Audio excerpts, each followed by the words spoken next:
Well, now I would like to present electric charges and fields. I am Aruna. ఇప్పుడు నేను విద్యుదావేశాలు క్షేత్రాలు గురించి చర్చించబోతున్నాను. ఇవి ఇప్పుడు నేను చర్చించబోయే విషయాలు. These are the topics which I would like to present you now.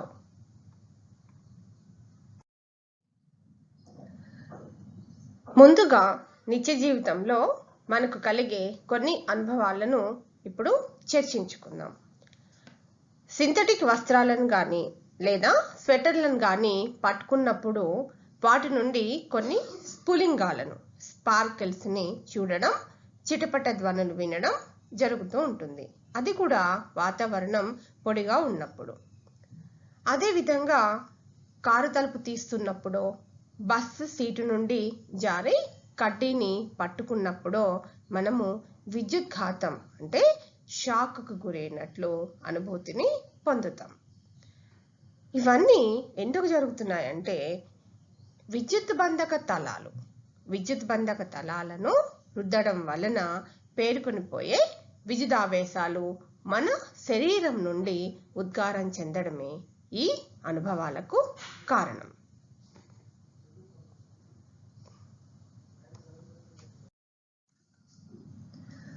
Before going into the topic, I would like to talk about some day-to-day illustrations. All of us have the experience of seeing a spark or hearing a crackle when we take off our synthetic clothes, particularly in dry weather. We also experience a sensation of an electric shock, either while opening the door of a car or holding the iron bar of a bus after sliding from our seat. The reason for these experiences is discharge of electric charges through our body which were accumulated due to rubbing of insulating surfaces. ముందుగా మనము కొన్ని basic విషయాలను నేర్చుకుందాం. మనకు తెలుసు పదార్థము కొన్ని ప్రాథమిక కణాలతో నిర్మితమై ఉంటుందని. ఆ ప్రాథమిక కణాలు ఏంటంటే ఎలక్ట్రాన్లు, ప్రోటాన్లు మరియు న్యూట్రాన్లు. ఈ ప్రాథమిక కణాలు కొంత ద్రవ్యరాశిని కలిగి ఉంటాయి.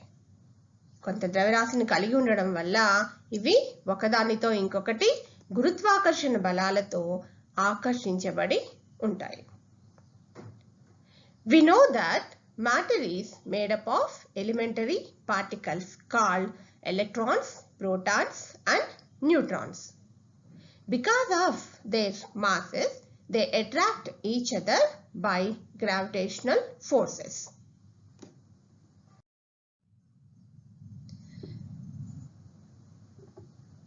ఒక ఎలక్ట్రాన్ మరొక ఎలక్ట్రాన్ మధ్య గల గురుత్వాకర్షణ బలం ఎంత ఉంటుందంటే 5.5 into 10⁻⁻�67 న్యూటన్.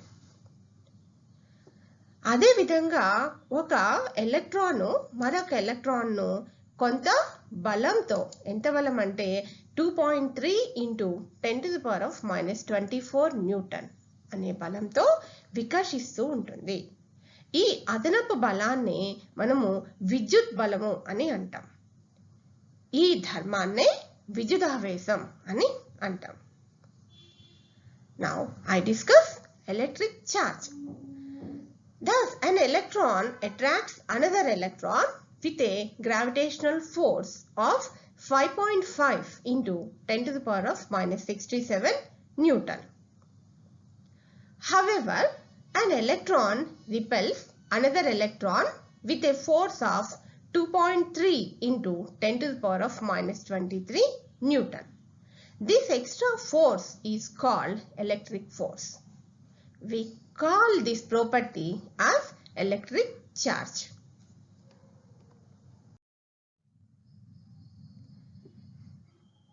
సో స్థిరంగా ఉండే విద్యుదావేశాల గురించి మరియు వాటి మధ్య పనిచేసే బలాలను గురించి చర్చించేదే ఇప్పుడు మనము చర్చిస్తున్న స్థిర విద్యుత్ శాస్త్రము. The electrostatics is the study of electric charges at rest and the force between them and the fields associated with them. Now, I add some more illustrations to support our topic. నేను ఇప్పుడు మరికొన్ని ఉదాహరణలు, కొన్ని ప్రయోగాలను ఇప్పుడు నేను చర్చించబోతున్నాను. Suppose ఇక్కడ మనము 2 గాజు కడ్డీలను తీసుకుందాం. ఈ గాజు కడ్డీలని సిల్క్ క్లాత్ తో మనం రుద్ది వీటిని ఒకదాని వద్దకు ఇంకొకటి తీసుకొని వస్తే ఆ 2 గాజు కడ్డీలు వికర్షించుకోవడం మనకు కనబడుతుంది. If 2 glass rods rubbed with silk cloth and brought close to each other, we observe that the 2 glass rods repel each other. I will explain why this happens.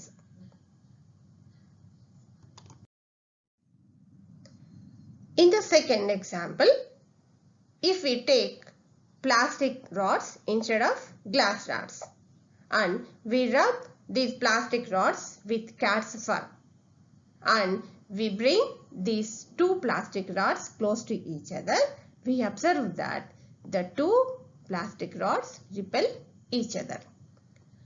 రెండో సందర్భంలో మనము 2 ప్లాస్టిక్ రాడ్స్ ని తీసుకుంటున్నాం. గాజు కడ్డీలకు బదులుగా 2 ప్లాస్టిక్ కడ్డీలను తీసుకుని ఆ ప్లాస్టిక్ కడ్డీలని మనము పిల్లి బొచ్చుతో రుద్ది రెండింటిని ఒకదాని వద్దకు ఇంకొకటి తీసుకుని వస్తే ఈ సందర్భంలో కూడా ఈ 2 కడ్డీలు వికర్షించుకోవడం మనం గమనిస్తాం.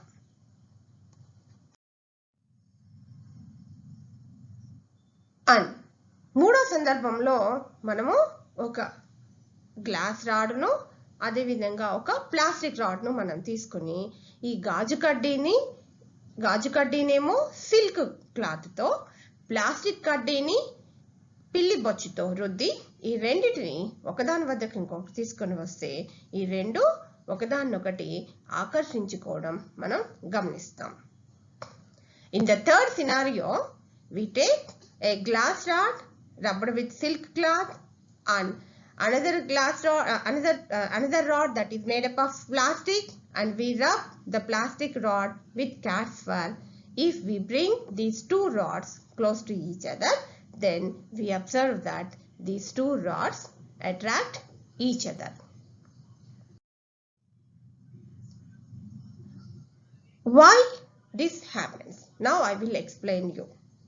When 2 substances such as glass rod and silk cloth are rubbed, some electrons are transferred from one substance to other by absorbing energy generated due to friction.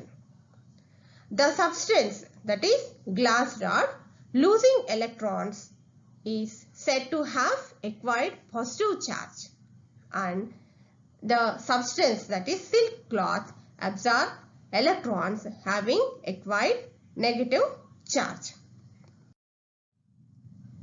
పదార్థాలను విద్యుదీకరించే ప్రక్రియలో మనము పదార్థాల నుండి ఎలక్ట్రాన్లను తొలగించడం లేదా పదార్థానికి ఎలక్ట్రాన్లను అందించడం జరుగుతుంది.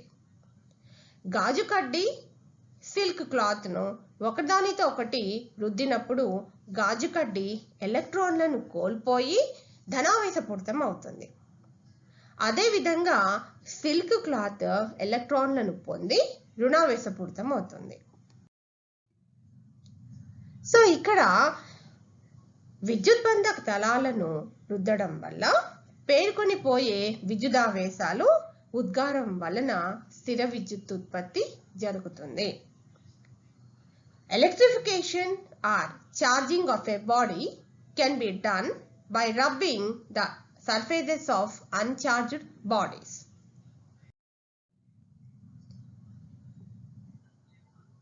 మనకి ఈ ఆవేశాలు ఏవైతే ఉన్నాయో ధనావేశం రుణావేశం అని మనం చెప్పుకుంటున్నామో వాటికి ఆ ధన రుణ అనే పేర్లు పెట్టింది అమెరికాకు చెందినటువంటి శాస్త్రవేత్త Benjamin Franklin. The American scientist Benjamin Franklin named charges as positive and negative. Well, I wish to discuss the Coulomb's law. ఇప్పుడు మనం కూలుంబ్ నియమాన్ని చర్చించుకుందాం. ఈ స్థిర విద్యుత్తు శాస్త్రంలో కూలుంబ్ నియమం అనేది బేసిక్ నియమం. The Coulomb's law is the basic law in this electrostatics. ఇక్కడ పటంలో చూడండి. ఈ పటంలో చూపినట్లు so here in this figure we have two charges, that is Q1 and Q2 are 2 point charges and these 2 point charges separated by a distance r. ఇక్కడ ఈ పటంలో మనకి ఏం కనపడుతుందంటే రెండు బిందు ఆవేశాలు Q1 అనే ఒక బిందు ఆవేశం, Q2 అనే ఇంకొక బిందు ఆవేశం. ఈ రెండు బిందు ఆవేశాలు ఒకదానితో ఒకటి r అనే దూరంలో సెపరేట్ చేయబడి ఉన్నాయి. ఓకే, ఇలా ఉన్నప్పుడు మనకి ఈ ఆవేశాల మధ్య కొంత బలము, అది ఆకర్షణ బలం కావచ్చు లేదా వికర్షణ బలం కావచ్చు. ఈ బల పరిమాణం ఆకర్షణ లేదా వికర్షణ బల పరిమాణం ఎప్పుడూ కూడా ఈ ఆవేశాల యొక్క లబ్ధానికి అనులోమానుపాతంలో ఉంటుంది అని చెప్తారు. సో అంటే మనం దాన్ని మ్యాథమెటికల్గా ఎట్లా రాస్తాము? F is proportional to Q1 Q2. అదే విధంగా ఈ రెండు ఒకదానితో ఒకటి ఉంచిన దూరం r ఉంది కదా, ఈ బల పరిమాణం అనేది వీటి మధ్య దూరం యొక్క వర్గానికి విలోమానుపాతంలో ఉంటుంది, which implies F is proportional to 1 by r square. So here we have two charges and the force of attraction or repulsion between these two charges is directly proportional to Q1 Q2 and the force is inversely proportional to square of the distance between these two charges, that is F is proportional to 1 by r square.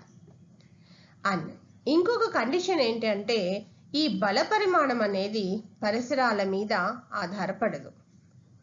Here F is independent of the surroundings. By clubbing all the above conditions and we write the equation as F is proportional to Q1 Q2 by r square. ఈ పైన ఉన్న conditions అన్నిటినీ మనము ఒక సమీకరణ రూపంలో కనుక రాసినట్లయితే మనకి ఈ సమీకరణం వస్తుంది. ఏంటది? F is proportional to Q1 Q2 by r square. మనం ఇక్కడ ఎప్పుడు కూడా ప్రపోర్షనాలిటీని ఉంచాం. We remove this proportionality and we equate these two terms, that is F is equal to K into Q1 Q2 by r square. ఇక్కడ ఈ K అనేది ఒక అనుపాత స్థిరాంకం. Here K is a proportionality constant and the value of K is 1 by 4 pi epsilon naught. ఇక్కడ ఈ అనుపాత స్థిరాంకమైన K విలువ ఎంత అంటే 1 by 4 pi epsilon naught. Now the equation is F is equal to 1 by 4 pi epsilon naught into Q1 Q2 by r square. ఇక్కడ ఈ సమీకరణంలో ఈ ఎప్సిలాన్ నాట్ అనేది పర్మిటివిటీ, స్వేచ్ఛాంతరాళంలో పర్మిటివిటీ అని అంటాం. దాని విలువ 8.854 into 10 to the power of minus 12 coulomb square per Newton per meter square. This epsilon naught value, epsilon naught is called permittivity in free space. The value of epsilon naught is 8.854 into 10 to the power of minus 12 coulomb square per Newton per meter square. And now this value, that is 1 by 4 pi epsilon naught value is equal to 9 into 10 to the power of 9 Newton meter square per coulomb square. So now we substitute this value in this equation we get F is equal to 9 into 10 to the power of 9 Q1 Q2 by R square Newton, and the vector form of this equation is F is equal to 9 into 10 to the power of 9 Q1 Q2 by R cube into R cap Newtons. So ఇక్కడ మనకి ఈ coulomb నియమం ప్రకారం మనకి రెండు ఆవేశాల మధ్య పనిచేసే బల పరిమాణం ఎంత వచ్చింది? F is equal to 9 into 10 to the power of 9 Q1 Q2 by R square Newton. దీన్ని సదిశ రూపంలో కనుక మనం రాసినట్లయితే అదే ఎట్లా వస్తుందంటే F is equal to 9 into 10 to the power of 9 Q1 Q2 by R cube into R cap Newton. This is Coulomb's law. ఇప్పుడు మనము విద్యుత్ క్షేత్రం గురించి తెలుసుకుందాం. ఒక బిందు ఆవేశం చుట్టూ కొంత పరిధి మేర వ్యాపించి ఉండే ఆవేశ పరిమాణాన్నే విద్యుత్ క్షేత్రం అని అంటాం. Now we will discuss electric field. The space around an electric charge which influence a force on another charge brought into that space is called electric field. రెండు కంటే ఎక్కువ ఆవేశాలు ఉన్నాయి అనుకుందాం. ఆ సందర్భంలో వాటి మధ్య పనిచేసే ఫలిత బల పరిమాణం అధ్యారోపణ సూత్రం ప్రకారం మనం ఎట్లా రాయొచ్చు అంటే F is equal to F1 plus F2 plus F3 plus so on. If the charges are more than 2, then according to the superposition principle, the resultant force on first charge is a vector sum of individual forces. That is, F is equal to F1 plus F2 plus F3 plus so on. Now, here we will discuss another definition, that is intensity of electric field. ఇప్పుడు మనము విద్యుత్ క్షేత్ర తీవ్రత లేదా ప్రేరణ గురించి మనం discuss చేద్దాం. The force experienced by a unit positive charge brought into an electric field is called intensity of electric field.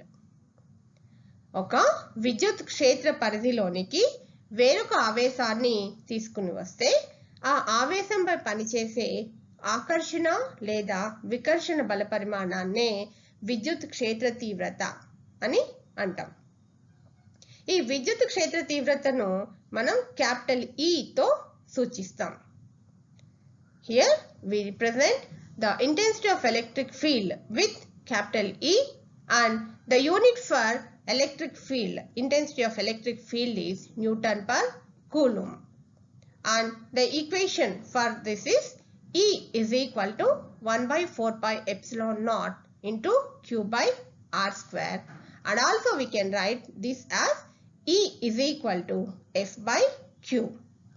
ఈ విద్యుత్ క్షేత్ర తీవ్రత లేదా విద్యుత్ క్షేత్ర ప్రేరణ E is equal to 1 by 4 pi epsilon naught into Q by R square. అదే లేదా దీన్ని మనం ఇలా కూడా రాయొచ్చు, E is equal to F by Q. మనం ఇంతకుముందు విద్యుత్ క్షేత్రం గురించి నేర్చుకున్నాం.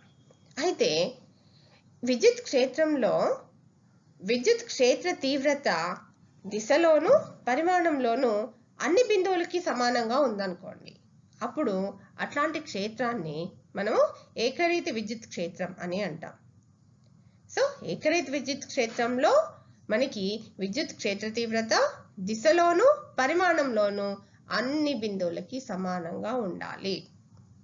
అలా లేకపోతే అలాంటి క్షేత్రాన్ని అసమరీతి విద్యుత్ క్షేత్రం అని అంటాం. If the intensity of electric field is same both in magnitude and direction at all points in a field is called uniform electric field. Otherwise, it is called non-uniform electric field. So, ikkada manamu ఒక బిందు ఆవేశం వల్ల ఏర్పడే తీవ్రతకి సమీకరణాన్ని మనం రాబడదాం.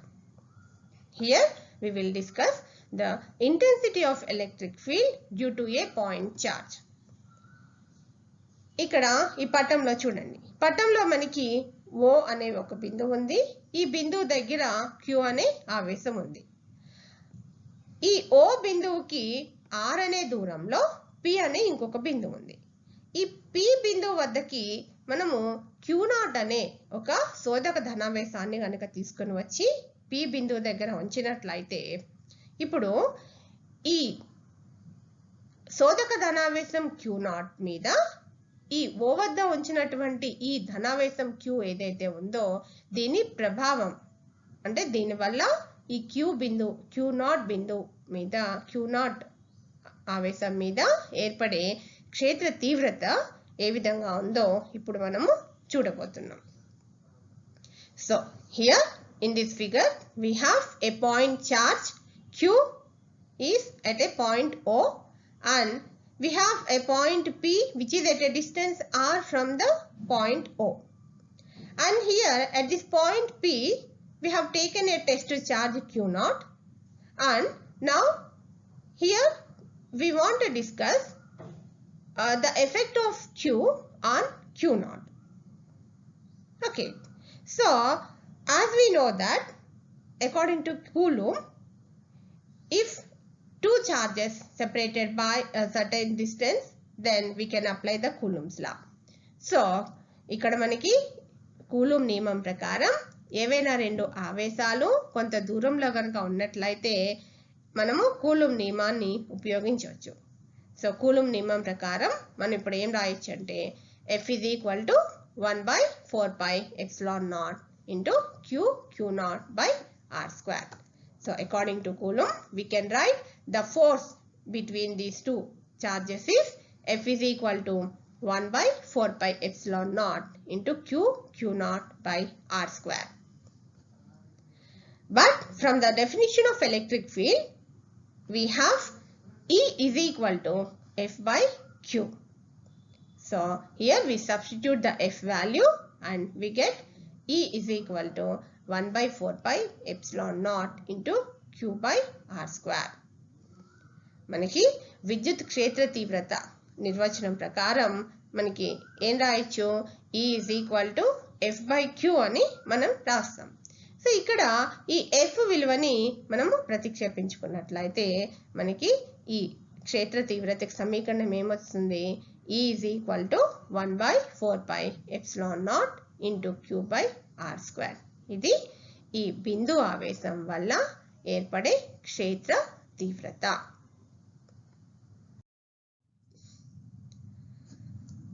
ఇప్పుడు మనం విద్యుత్ క్షేత్ర రేఖలు గురించి డిస్కస్ చేద్దాం.